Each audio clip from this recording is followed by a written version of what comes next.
नमस्कार, मैं हूं अभिषेक और आप देख रहे हैं अभिषेक एकेडमी का ये ऑनलाइन यूट्यूब चैनल। दोस्तों, आज के वीडियो में पूरे हम 50 प्रश्नों को कवर करेंगे जो कि आपके पर्यावरण अध्ययन से होंगे। आज के वीडियो सी-टेट के पर्यावरण अध्ययन अर्थात ईवीएस पर रिलेटिव होगी। जितने भी प्रश्न 50 प्रश्न को हम कवर करेंगे, सभी 50 प्रश्न आपके प्रीवियस ईयर से हैं, जो आपके 2011 से लेकर 2024 जनवरी तक जितने भी प्रश्न आमतौर पर बहुत ज्यादा बार पूछे गए हैं, ऐसी श्रृंखला को आज आपके लिए मैं लेकर आया हूं। तो चलिए आज वीडियो को स्टार्ट करेंगे। स्टार्ट करने से पहले आपसे रिक्वेस्ट करेंगे कि अभिषेक एकेडमी के चैनल पे आप अब तक नए हैं दोस्तों, तो आप लोग चैनल को सब्सक्राइब करके बेल आइकन को प्रेस करेंगे। और वीडियो आपके लिए, अगर आपको लगे कि वीडियो बहुत हेल्पफुल है आपके लिए परीक्षा की दृष्टि से, तो आप वीडियो को जरूर से जरूर लाइक करिएगा, क्योंकि वीडियो बनाने में बहुत मेहनत लगा है दोस्तों और बहुत प्रीवियस ईयर प्रश्नों का अध्ययन किया गया है। चलिए यहाँ पे देखेंगे, पहला क्वेश्चन की बात करेंगे। पहला क्वेश्चन है कि आमतौर पर यह माना जाता है कि रात में जागने वाले जानवर हर चीज को जिस रंग में देखते हैं वे रंग कैसे होते हैं। देखिएगा, जानवर में दो प्रश्न ऐसे होते हैं जो बहुत ज्यादा पूछे जाते हैं कि आमतौर पे जो रात में जागने वाले जानवर होते हैं किसी भी रंग को ब्लैक एंड व्हाइट देखते हैं दोस्तों, काला और सफेद। पहली बात तो ये हो गया, ऑप्शन नंबर 2 इस प्रश्न का सही हो जाएगा। पहली बात ये देखिए। दूसरी बात ये देखिए, कहता है कि जो जानवर होते हैं उनके शरीर पर जो पैटर्न होता है कलर का या रंगों का, वह किसके कारण होता है, तो वह बाल के कारण होता है। ये भी बात को याद रखिएगा, ठीक ना। जानवर के शरीर पर उगने वाले जो तरह तरह के बाल होते हैं उनके कारण वो जो पैटर्न होता है वो दिखाई देता है। इस बात को आप लोग ध्यान रखिएगा। और जो जानवर रात में जागते हैं उन जानवर को जो भी कलर दिखाई देता है वो काला और सफेद कोई भी वस्तु दिखाई देती है। इस बात को याद रखिएगा। और रात में जागने वाले जो भी पक्षी जानवर होते हैं उनको हम लोग रात्रिचर बोलते हैं। ये भी बात को आप लोग यहीं पे कवर करते रहिए।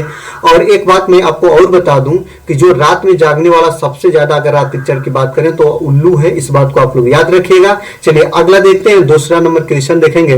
नीचे दिए गए पक्षियों में कौन सी प्रजाति झटके से अपनी गर्दन आगे पीछे कर सकती है। याद रखिएगा, पक्षियों का बात कर दिया है। पक्षियों की दो आंखें होती हैं और पक्षियों की जो आंखें होती है, जो पुतली होता है प्यारे, वो पुतली घूमता नहीं है, इसलिए पक्षियां अपनी गर्दन को हरदम मूव करती रहती है, घुमाती रहती है। इस बात को याद रखिएगा।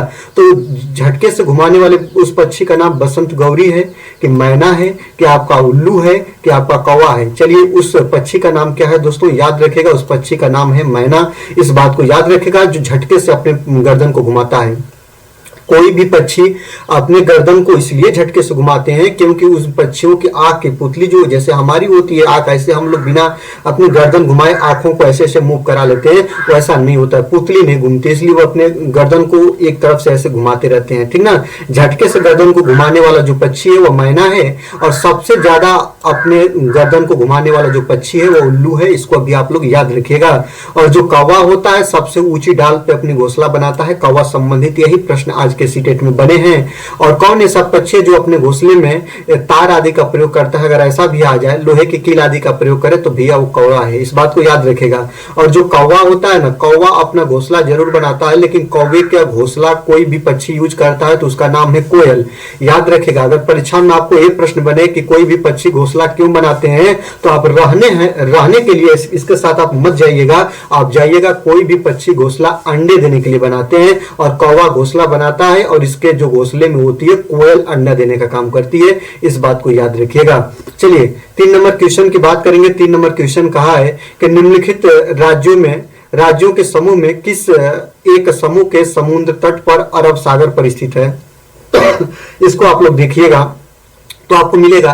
देखिएगा, जो अब भारत का नक्शा नीचे से ऐसे आप देखिएगा तो इधर आपको अरब सागर मिल जाएगा। और अरब सागर के तरफ कौन है दोस्तों, अगर इसको आप लोग देखिएगा तो इधर आप लोगों को मिल जाएगा। यहाँ पे देखिएगा ऑप्शन नंबर 3 में कर्नाटक इधर का इस साइड है, केरल तिरुवनंतपुरम, यहाँ पे आप लोग देखिएगा गुजरात आपको यहाँ पे मिल जाता है। तो अरब सागर की तरफ ये तीनों हैं जो आपके कर्नाटक, केरल और गुजरात हैं। जब आप मैप का अध्ययन करिएगा दोस्तों, ईवीएस पोर्शन में 2 प्रश्न ऐसे आते हैं जो पूछ देता है कि इस राज्य के सापेक्ष ये राज्य कहाँ है, अरब सागर के सापेक्ष ये राज्य कहाँ है, बंगाल के खाड़ी के सापेक्ष ये राज्य कहाँ है। तो ऐसे आप लोग मैप का ज्ञान रखेंगे तो 2 नंबर आपका सी-टेट से बन जाएगा। चलिए आगे देखते हैं, पर्यावरण अध्ययन में बच्चों को जोड़ने की सबसे प्रभावशाली युक्ति क्या है। याद रखिएगा, शिक्षक द्वारा व्याख्या, छोटे बच्चों को आप लेक्चर नहीं देंगे दोस्तों।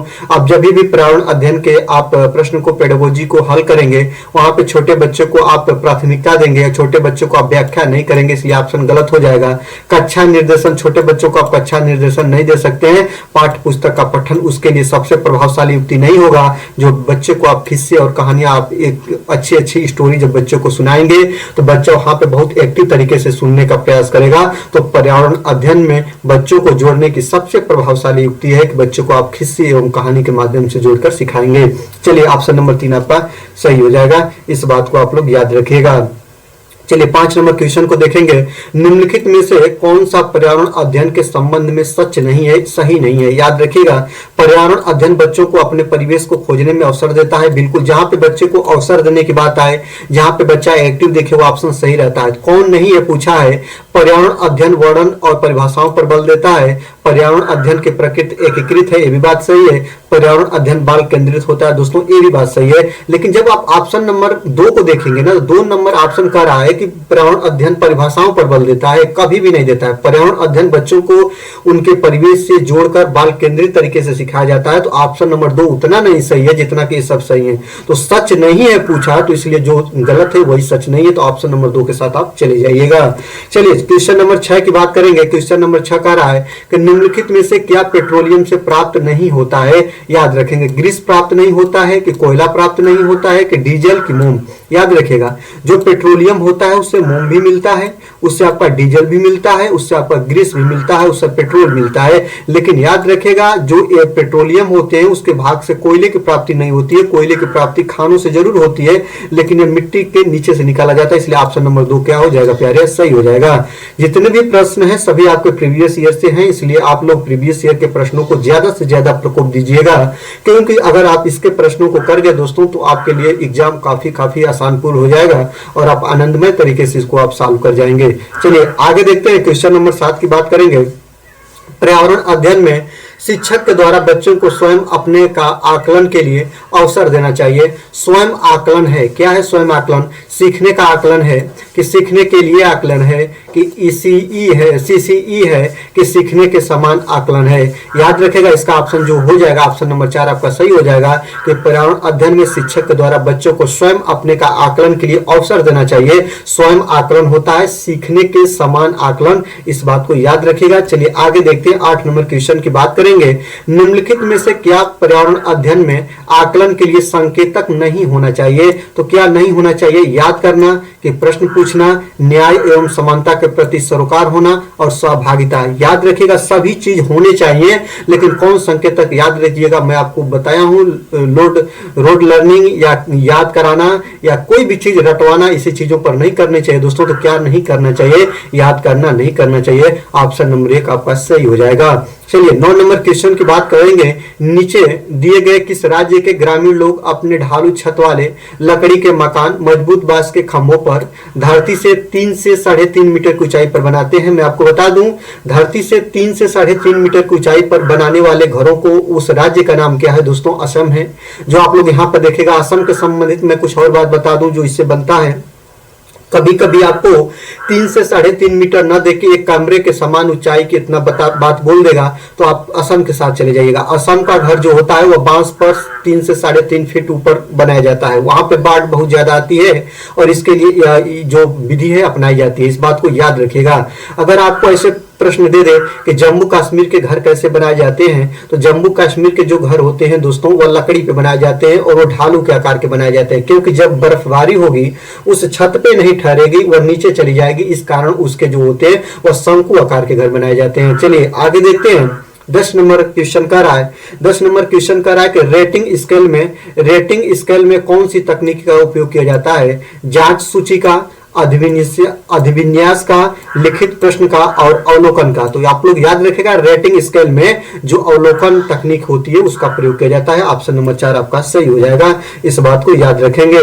चलिए अब आगे देखेंगे दोस्तों, आगे है कि निम्नलिखित में से कौन पर्यावरण अध्ययन का उद्देश्य नहीं है? पर्यावरण अध्ययन का उद्देश्य नहीं है बताना है। बच्चे को स्वयं अपने हाथ से कार्य करने और खोजने के क्रियाकलापों को जोड़ना, बात बहुत सही है। तो यह उद्देश्य है दोस्तों, कितना अच्छा पॉजिटिव बात कह रहा है बच्चे की दृष्टि से।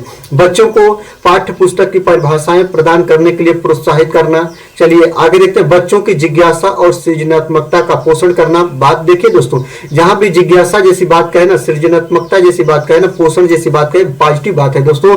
परिवेशी मुद्दों पर जागरूकता का विकास करना, ये भी बात सही है। लेकिन मैं आपको बता दूं दोस्तों, निम्नलिखित में से कौन पर्यावरण अध्ययन का उद्देश्य नहीं है? तो बच्चों को आप परिभाषाओं के प्रति एक्टिव नहीं करेंगे, परिभाषाओं के प्रति आप उसको नहीं जागृत करेंगे, उसको उसके दुनिया में नहीं ले जाएंगे, बच्चों को कभी भी आप परिभाषा के प्रति उत्साहित नहीं करेंगे। इस सभी चीजों के प्रति कर सकते हैं। चलिए 12 नंबर क्वेश्चन को देखेंगे। 12 नंबर क्वेश्चन है दोस्तों, यहाँ पे देखिएगा 12 नंबर क्वेश्चन है, आदिवासी हजारों साल पहले से कांसे, जिसको ब्रांज बोला जाता है, कि चीजें बनाते आए हैं। आज भी हमारे घरों में कांसे का उपयोग होता है। कांसे के विषय में निम्नलिखित में से सबसे सही कथन चुनिए। जो कांसा होता है अर्थात जिसको बोलते हैं ब्रांज, या किसका बना होता है? सबसे पहली बात यही बताना है। तो मैं आपको बता दूं, यह कॉपर और टीन का मिश्रण होता है, जिसमें आप लोग देखिएगा आपको ऑप्शन नंबर चौथा मिल जाएगा, एक नहीं ए वाला ऑप्शन नंबर देखिएगा, तांबे अर्थात कॉपर और टीन का मिश्रण होता है, जिसको कांसा बोलते हैं। ऑप्शन नंबर 2 आपका करेक्ट आंसर हो जाएगा। चलिए यहाँ पे देखते हैं, नारियल डली हुई किसी भी करी के साथ उबला हुआ टेपियोका निम्नलिखित में से किस क्षेत्र का प्रिय भोजन है? मैं आपको बता दूं दोस्तों, नारियल में तली हुई मछली जो सबसे ज्यादा खाई जाती है वह केरल में खाई जाती है, जहाँ का साक्षरता दर भी सबसे ज्यादा है। वहाँ की मलयालम भाषा है और वहाँ का जो राजधानी है केरल का तिरुवनंतपुरम है। ये सभी चीजों को याद रखेंगे। तो नारियल डली हुई किसी करी के साथ उबला हुआ टेपियोका, टेपियोका जो होता है मिट्टी के नीचे बनाया जाता है, इस बात को याद रखिएगा, मिट्टी के नीचे इसको उगाया जाता है, इस बात को याद रखेंगे। या किस राज्य में उगता है? तो केरल में उगता है। ऑप्शन नंबर 3 आपका करेक्ट आंसर हो जाएगा, या प्रिय भोजन केरल का है।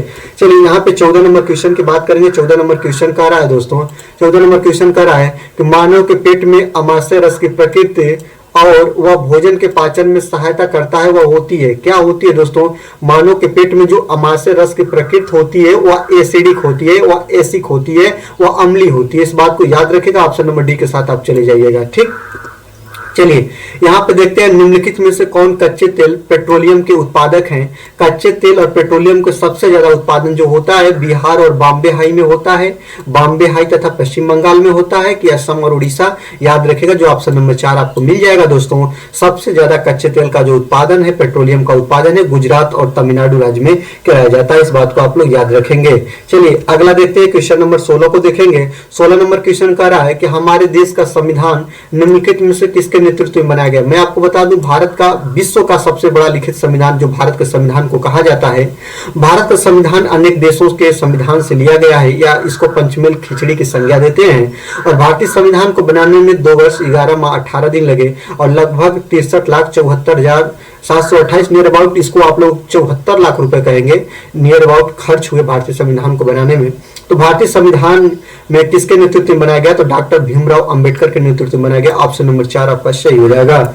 चलिए यहाँ पे अगला देखते हैं, हमारे देश के मानचित्र में झारखंड कहाँ स्थित है? अगर झारखंड की बात करेंगे तो आप लोग देखिएगा, अगर यहाँ पे बात करें दोस्तों, झारखंड है, यहाँ पे मानिए कि ये झारखंड है, झारखंड के ऊपर आप लोग देखेंगे तो बिहार है, यहीं पे बिहार, ये बिहार है, और बिहार के नीचे आपका झारखंड है, और झारखंड के नीचे आपका क्या है दोस्तों? उड़ीसा है। इस बात को याद रखिएगा, जब आप लोग मैप को देखेंगे तो मैप में आपको मिल जाएगा।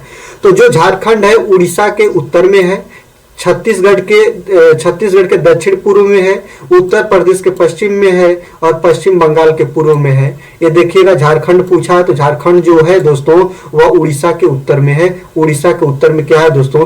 झारखंड है। ऑप्शन नंबर 1 आपका सही हो जाएगा। चलिए 18 नंबर क्वेश्चन की बात करेंगे।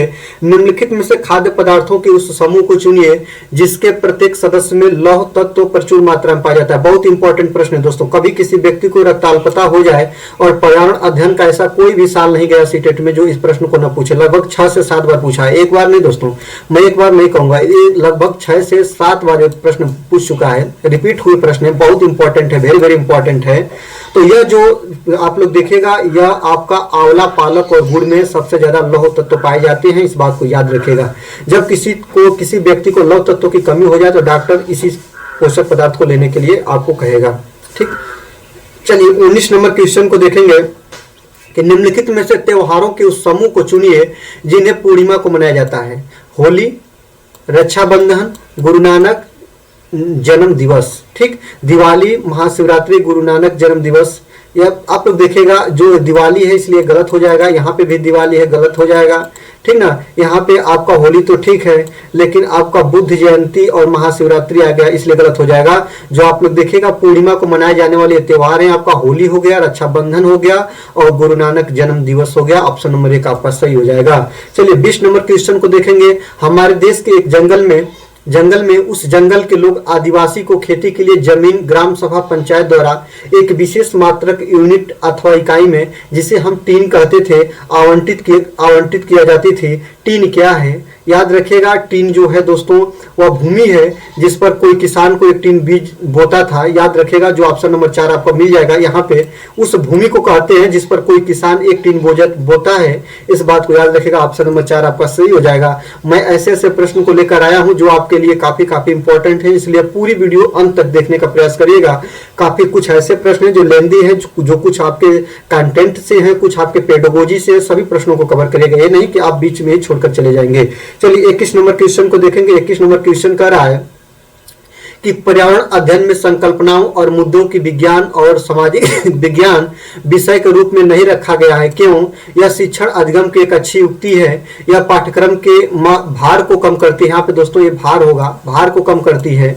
और सीबीएसई के द्वारा पर्यावरण अध्ययन के पाठ्यक्रम को इसी प्रकार से निर्धारित किया है और इस आयु वर्ग के बच्चे अपने परिवेश की समग्र रूप से देखते हैं, इसलिए ऑप्शन नंबर 4 आपका सही हो जाएगा। जो आपके लिए काफी पॉजिटिव बात कर रहा है कि पर्यावरण अध्ययन में संकल्पनाओं और मुद्दों को विज्ञान और सामाजिक विज्ञान विषय के रूप में नहीं रखा गया है, क्योंकि इस आयु वर्ग के बच्चे अपने परिवेश के समग्र रूप से देखते हैं, समान रूप से देखते हैं। वह इसमें अध्ययन नहीं कर पाते, इसमें वो डिफरेंस नहीं कर पाते हैं कि ये चीजें विज्ञान की हैं कि ये सामाजिक विज्ञान की। इसलिए सबको क्या रखा गया दोस्तों? सम्मिलित रखा गया है। इस बात को आप लोग याद रखेंगे। चलिए 22 नंबर क्वेश्चन को देखेंगे। नीचे दिए गए शहरों में से किस एक रेत के पहाड़, जिन्हें रेत के टीले कहा जाता है, पाए जाते हैं? कहां पे पाए जाते हैं रेत के टीले?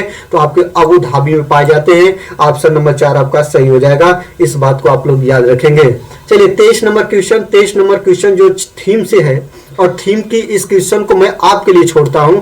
आप इसका हमें कमेंट बॉक्स में बताएंगे, क्योंकि आपको भी कुछ ऐसे काम दिए जाएं जिसको आप ढूंढेंगे तो आपकी जानकारियां जुड़ेगी और थीम से जरूर एक प्रश्न बनता है। तो आपको बस बहुत आसान सा प्रश्न है कि निम्नलिखित में से कौन सा वर्तमान पर्यावरण अध्ययन पाठ्यक्रम के 6 मुख्य थीमों में से नहीं है? तो कौन ऐसा है कि जो थीमों में से नहीं है? 6 थीम सुझाए गए हैं और आप बताएंगे, ठीक ना। और बताने के साथ साथ आप इसको याद भी कर लेंगे, क्योंकि बहुत इंपॉर्टेंट है ये चीज। चलिए 24 नंबर क्वेश्चन को देखेंगे। 24 नंबर क्वेश्चन कह रहा है दोस्तों कि भारत के मानचित्र में दिल्ली की स्थिति के सापेक्ष गांधीनगर गुजरात की राजधानी और पटना बिहार की राजधानी, ये दिशाएं क्रमशः हैं। याद रखिएगा, अगर आप लोग मैप में ये देखिएगा, ये दिल्ली है, तो दिल्ली के आप लोग अगर देखिएगा तो इधर कहां पे दोस्तों? यहाँ पे देखिएगा आपका, इधर आपको यहीं पे मिल जाएगा, क्या मिल जाएगा? गुजरात की राजधानी। यहाँ पे मिलेगा कि दोस्तों आपका गुजरात की राजधानी। याद रखिएगा, ये आपका गुजरात की राजधानी हो जाएगा। और यहाँ पे देखिएगा आपको यहाँ पे मिल जाएगा आपको बिहार की राजधानी पटना। याद रखिएगा।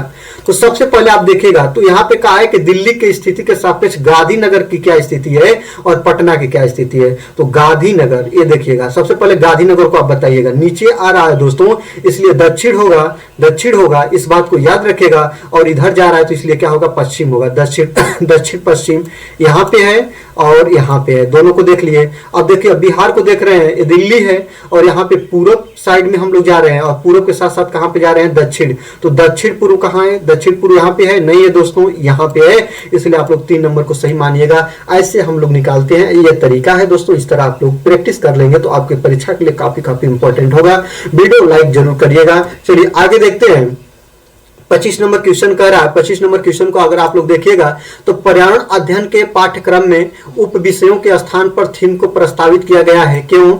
बच्चों के स्थानीय परिवेश के मुद्दों से जुड़े हुए और अंतः संबंधित समूह के विकास के लिए, समझों के विकास के लिए, समग्रों के विकास के लिए होगा दोस्तों। याद रखिएगा, ये जो आपका है और यही आपका ऑप्शन सही भी है, इसलिए ऑप्शन आपका थोड़ा मिस प्रिंटिंग है, मिस टाइपिंग है, इसलिए आप लोग इसको ध्यान रखिएगा।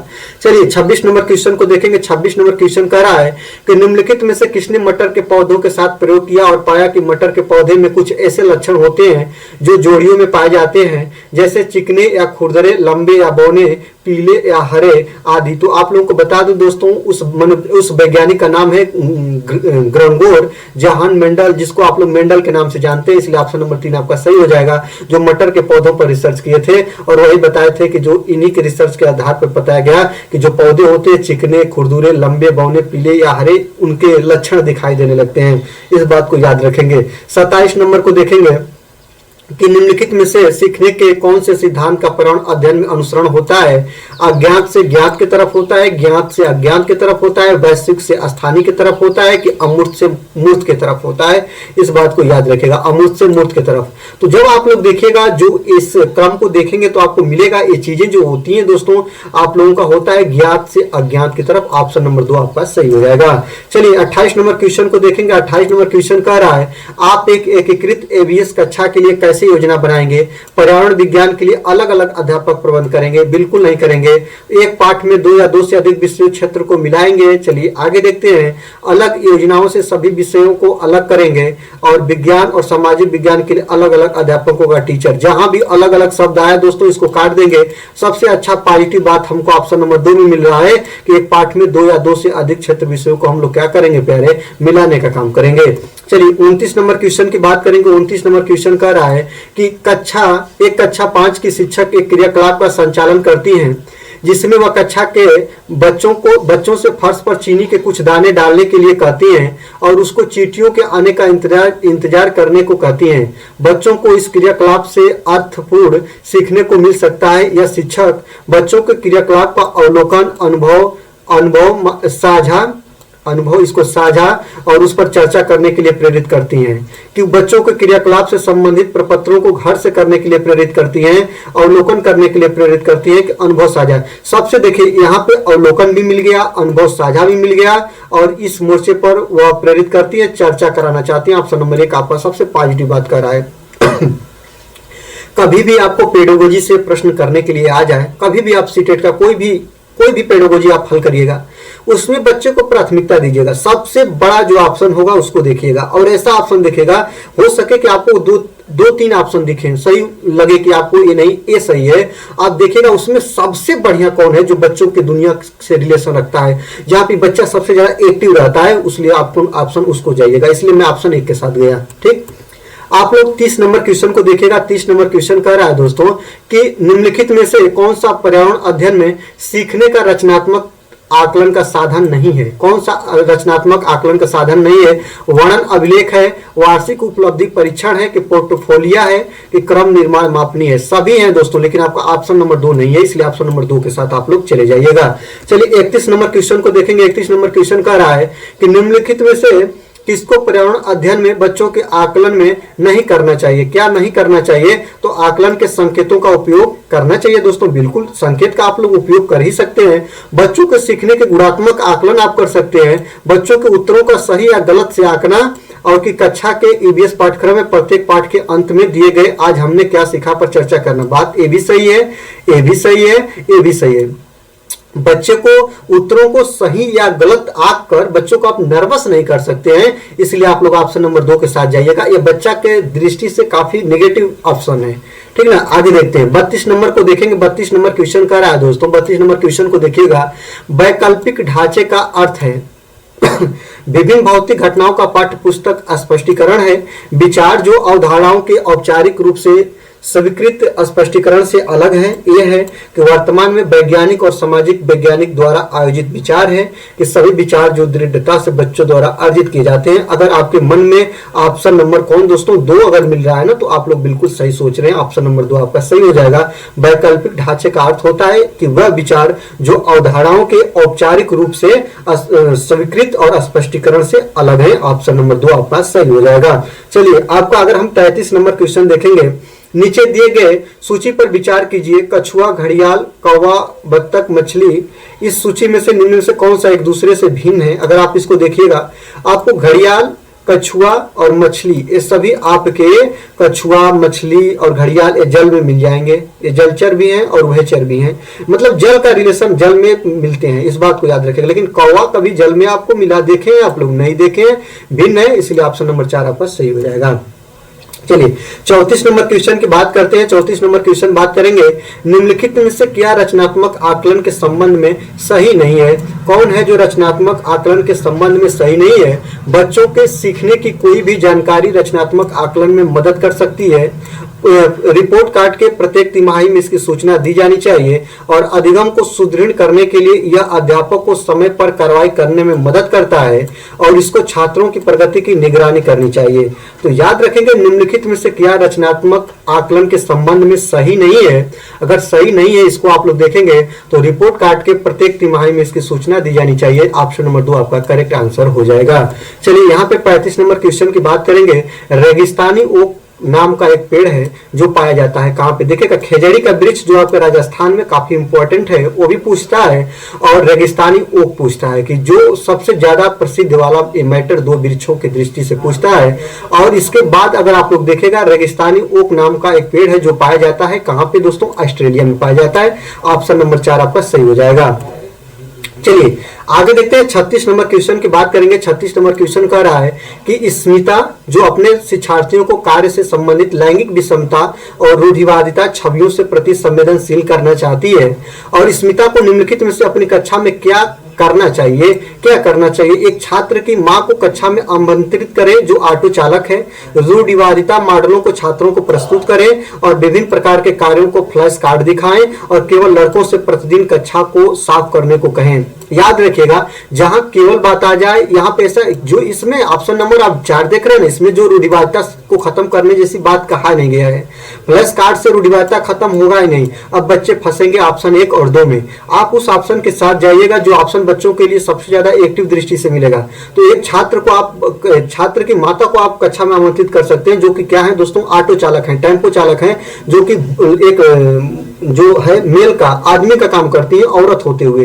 तो आप यह जब काम करेंगे ना, तो वह बच्चों के अंदर से रूढ़िवादिता जैसी चीजों को खत्म करने का काम करेगा। तो ऑप्शन नंबर 1 के साथ जाइएगा। अगर 1 सोच रहे हैं तो बिल्कुल सही आपका आंसर है। चलिए 37 नंबर क्वेश्चन को देखेंगे। उच्च ज्वर, तेज बुखार के साथ साथ कपकपी, किसका उपचार जो सिकोना पेड़ की छाल से किया जाता है? सिनकोना, याद रखिएगा, एक पेड़ है जिसका नाम है सिनकोना, और उसकी जो छाल का प्रयोग करते हैं वो हम लोग मलेरिया बुखार में करते हैं। ये बात को याद रखेंगे।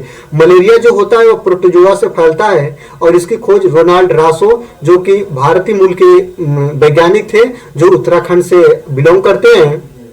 और तेज बुखार के साथ साथ अगर आपको कपकपी आए तो आप लोग समझ लीजिएगा कि मलेरिया है।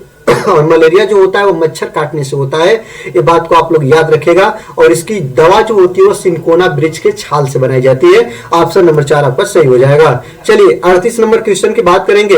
ईवीएस में मानचित्रण कौशल क्या करता है? स्थानों की सापेक्ष स्थिति की समझ को विकसित करता है। बिल्कुल सही बात है, ऑप्शन नंबर 1 आपका सही हो जाएगा। मानचित्रण कौशल का प्रयोग हम लोग करते हैं स्थानों की सापेक्ष स्थिति की समझ को विकसित करना। 1 नंबर ऑप्शन आपका सही हो जाएगा।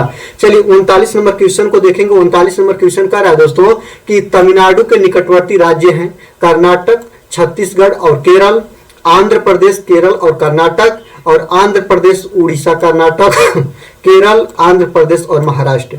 जब आप लोग देखिएगा तो आपको मिल जाएगा, इसमें आप लोग देखिएगा केरल भी है, और यहाँ पे देखिएगा आपका आंध्र प्रदेश। आंध्र प्रदेश को आप जब देखेंगे तो आपका आंध्र प्रदेश भी है।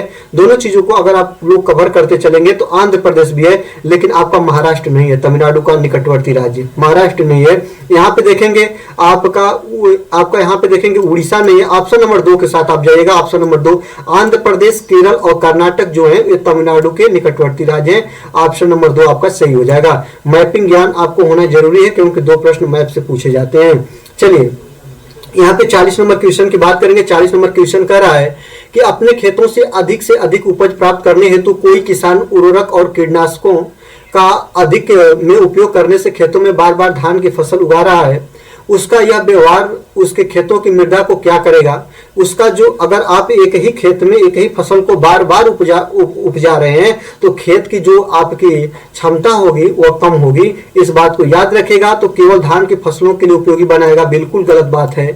यह अन्य फसलों के लिए उपयोगी बनाएगा, बिल्कुल गलत बात है। जुताई और बुआई के लिए उपयोगी बनाएगा नहीं, अन्यथा किसी भी फसल को उगाने के लिए अनुपयुक्त बनाएगा। याद रखेगा, जो उसकी उपज होगी, जो उसकी उपजाऊ मिट्टी होगी दोस्तों, वो खत्म होगी। फसल में एक ही मिट्टी में एक ही फसल को बार बार नहीं उगाना चाहिए। चलिए आगे देखते हैं। 41 नंबर क्वेश्चन कह रहा है कि निम्नलिखित में से कौन सा समूह ईवीएस पाठ्यक्रम में सुझाए गए 6 थीमों में से 4 को सही ढंग से दर्शाता है। पौधे, जानवर, परिवार, भोजन, पदार्थ, बिल्कुल सही बात है, यही आपका ऑप्शन सही हो जाएगा। यह 6 थीमों में से 4 थीम ये आपके बिल्कुल सही है, इस बात को आप लोग याद रखिएगा। ऑप्शन नंबर 1 आपका सही हो जाएगा। चलिए 42 नंबर क्वेश्चन को देखेंगे। 42 नंबर क्वेश्चन कह रहा है बच्चों को पर्यावरण अध्ययन को सीखने के लिए खोजने के द्वारा पर्याप्त समय दिया जाता है। यह इंगित करता है कि पर्यावरण अध्ययन बाल केंद्रित है और पर्यावरण शिक्षक केंद्रित है। याद करने के लिए साझा किया सीखा जाता है और सूचनाओं द्वारा सीखा जाता है। अगर कहीं भी आपको बाल केंद्रित आ जाए, याद रखेगा, इससे बढ़िया ऑप्शन कुछ है ही नहीं दोस्तों। जो पर्यावरण अध्ययन होता है बाल केंद्रित होता है। चलिए 43 नंबर क्वेश्चन की बात करेंगे। 43 नंबर क्वेश्चन कह रहा है पर्यावरण अध्ययन में कक्षा 3 और कक्षा 5 के लिए एक विशेष क्षेत्र जो संकलित करता है विज्ञान और सामाजिक विज्ञान की अवधारणाओं और मुद्दों को। चलिए आगे देखते हैं। पर्यावरणीय शिक्षा और विज्ञान की अवधारणाओं और मुद्दों को। चलिए विज्ञान की अवधारणाओं और मुद्दों को पर्यावरण शिक्षा, सामाजिक अध्ययन और विज्ञान की अवधारणाओं और मुद्दों को। जब आप चारों ऑप्शन को देख रहे होंगे आपके माइंड में, अगर आपको ऑप्शन नंबर 4 बिल्कुल अगर सही दिख रहा है तो आपका 4 ऑप्शन आपका सही हो जाएगा, बिल्कुल ये सही हो जाएगा। ठीक है, चलिए 44 नंबर क्वेश्चन के साथ चलते हैं। 44 नंबर क्वेश्चन कह रहा है कि निम्नलिखित में से क्या पर्यावरण अध्ययन के संदर्भ में सही है। तो याद रखेंगे 1, 3 और 5 के कक्षाओं के लिए पर्यावरण अध्ययन से जुड़े मुद्दों को भाषा और गणित के माध्यम से पढ़ाया जाता है, बिल्कुल गलत बात है, ऐसी कुछ नहीं होता है दोस्तों। 1 से 2 तक की कक्षाओं के लिए पर्यावरण अध्ययन से जुड़े मुद्दे विज्ञान और सामाजिक विज्ञान के द्वारा पढ़ाया जाता है, नहीं पढ़ाया जाता। मैं आपको बता दूं 1 और 2 में सामाजिक विज्ञान और विज्ञान को एक सम्मिलित रूप में पढ़ाया जाता है। पर्यावरण अध्ययन एक विषय है जो 1 से 5 तक की कक्षाओं में पढ़ाया जाता है, नहीं आगे भी पढ़ाया जाता है। पर्यावरण अध्ययन जो होती है 1 से 5 तक ही नहीं पढ़ाया जाता है, ये सबसे ज्यादा पढ़ाया जाता है। चलिए आगे देखते हैं। 1 से 2 की कक्षाओं के लिए भाषा और गणित के माध्यम से पर्यावरण अध्ययन पढ़ाया जाता है, बिल्कुल सही बात है। 44 का अगर आप लोग ऑप्शन नंबर 4 सोच रहे हैं तो आपका बिल्कुल सही आंसर है। चलिए आगे देखते हैं। आगे देखेंगे यहाँ पे कि निम्नलिखित में से कौन सा पर्यावरण अध्ययन पाठ्यक्रम में सुझावित प्रकरणों का उप प्रकरण है। तो उप प्रकरण क्या है दोस्तों, जानवर के साथ अगर आप जा रहे हैं तो बिल्कुल सही बात है, जानवर जो है वह पर्यावरण अध्ययन का उप प्रकरण है। ऑप्शन नंबर 1 आपका सही हो जाएगा। चलिए 46 नंबर क्वेश्चन को देखेंगे। 46 नंबर क्वेश्चन कह रहा है कि निम्नलिखित में से क्या पर्यावरण अध्ययन के शिक्षक के लिए वांछनीय गतिविधि है। जो पर्यावरण अध्ययन को 6 प्रकरणों का रेखीय आयोजन करना, केवल पाठ्य पुस्तकों पर आश्रित रहना, बिल्कुल गलत बात, इसको हटा दीजिए। विभिन्न कक्षा के बहुसंख्यकी क्षेत्रों को संबोधित करना और पर्यावरण अध्ययन की अवधारणाओं से संबंधित महत्वपूर्ण सूचनाओं को बच्चों को देने के लिए प्रेरित करना। केवल बच्चा ही नहीं देगा दोस्तों, इसलिए गलत हो जाएगा। और ये भी ऑप्शन देखिएगा तो सबसे ऑप्शन आपको सही हो जाएगा, ऑप्शन नंबर 3। 3 नंबर जो ऑप्शन है वो कह रहा है कि विभिन्न कक्षाओं के बहुत सांस्कृतिक क्षेत्रों को संबोधित करना, मतलब विभिन्न कक्षा में अलग अलग समाज से, जात, मजहब, वेशभूषा से आने वाले जो बच्चे होंगे, जब उनको एक साथ सम्मिलित रूप से आप पढ़ाने का प्रयास करेंगे तो बहुत सांस्कृतिक क्षेत्रों को संबोधित करता है। ऑप्शन नंबर 3 आपका सही हो जाएगा। चलिए 47 नंबर क्वेश्चन की बात करते हैं। 47 नंबर क्वेश्चन कह रहा है, 47 नंबर क्वेश्चन को देखेंगे। अपनी कक्षा में 50 से अधिक छात्रों के साथ बाड़ी उन्हें एक ऐसी गतिविधियों में जोड़ना चाहती है जिससे सीखने को बढ़ाने के लिए अधिकतम संख्या में इंद्रियां शामिल हों। निम्न में से कौन सा क्रियाकलाप उपयुक्त कार्य के लिए ठीक रहेगा। नजदीक के स्थान के लिए क्षेत्र भ्रमण का आयोजन करना, कौशलों के प्रदर्शन के लिए समुदाय के संदर्भ व्यक्तियों को आमंत्रित करना, समूह चर्चा को प्रोत्साहित करना और उचित एवीएस साधन के लिए स्मार्ट कक्ष का उपयोग करना। अगर आप 47 नंबर क्वेश्चन को देखेंगे कि कोई एक बीड़ा नाम की एक टीचर है जो 50 छात्रों से अधिक छात्रों को एक कक्षा में वो सीखने के लिए प्रोत्साहित कर रही हैं और सभी इंद्रियां उसमें शामिल हों, तो क्या करेंगे दोस्तों। सभी इंद्रिया का मतलब होता है जैसे आपका सामाजिक, मानसिक, शारीरिक सब चीज हो उसमें, तो याद रखेगा वो क्या करेंगी तो अच्छा रहेगा। नजदीक के स्थान के लिए क्षेत्र भ्रमण कराएंगी, तो यहाँ पे सभी चीजों का विकास होगा, इसलिए ऑप्शन नंबर 1 के साथ आप लोग चले जाइएगा। चलिए 48 नंबर क्वेश्चन की बात करेंगे। 48 नंबर क्वेश्चन को जब आप देखिएगा, इकरा अपने शिक्षार्थियों को ईबीएस में समाचार पत्रों और पत्रिकाओं को पढ़ने के लिए क्यों प्रोत्साहित करती है? ये शिक्षार्थियों को प्रतिस्पर्धी बनाना चाहती हैं, ये मनोरंजन का संसाधन होता है, ये शिक्षार्थियों को उनके अपने संसार से जुड़ने में सहायता करते हैं और ये शिक्षार्थियों को स्वतंत्र बनाने में सहायता करती हैं। अगर इकरा अपने शिक्षार्थियों को ईबीएस में समाचार पत्र पत्रिकाओं को पढ़ने के लिए प्रोत्साहित कर रही हैं, मतलब समाचार पत्र पत्रिकाएं जो होती है वह न्यूज का साधन होती है, वह खबरों का साधन होती है, वह देश विदेश की बातों को जुड़ने को, संसार से जुड़ने के लिए हमें प्रोत्साहित करती हैं, तो शिक्षार्थी उनके अपने संसार से जुड़ने में सहायता प्रदान करेगी। ऑप्शन नंबर 3 आपका सही हो जाएगा। चलिए 49 नंबर क्वेश्चन को देखेंगे। खेल और पहेलियां ईबीएस के शिक्षण और अधिगम के महत्वपूर्ण हिस्से हैं, क्योंकि वे कक्षा की एक रस्ता में विराम प्रदान करते हैं, वे शिक्षार्थियों को मजे करने का समय प्रदान करते हैं, वे शिक्षार्थियों को अपने आप पैटर्न खोजने को देते हैं, इनका कक्षा में संपादन करना आसान होता है। जब आप देखिएगा तो ऑप्शन नंबर 3 आपका करेक्ट आंसर हो जाएगा। चलिए 50 नंबर देखते हैं। नीचे दिए गए कौन से एक राज्य में तोरांग का अर्थ जंगल होता है? तो वह झारखंड राज्य है। झारखंड में जंगल को तोरांग बोलते हैं, इस बात को याद रखेंगे। नीचे दिए गए कौन सा कथन मधुमक्खियों और छत्तों के विषय में सही नहीं है? याद रखिएगा, मधुमक्खी जो बिहार में आपका देखेगा मधुमक्खी पालन सबसे ज्यादा किया जाता है, तो छत्ते में कुछ नर मक्खियां होती हैं, प्रत्येक छत्ते में एक रानी मक्खियां होती है जो अंडे देती हैं। नर मक्खियां छत्तों के लिए अत्यंत महत्वपूर्ण होती हैं और छत्ते में बहुत सारी काम करने वाली मक्खियां होती हैं। अगर आप इसको देखिएगा तो आपको मिलेगा कि नर मक्खियां छत्तों के लिए महत्वपूर्ण होती हैं। ऑप्शन नंबर 3 आपका सही हो जाएगा। चलिए 51 प्रश्नों की श्रृंखला हुई खत्म। चलिए मिलते हैं अगले वीडियो में, और आज के लिए बस इतना ही।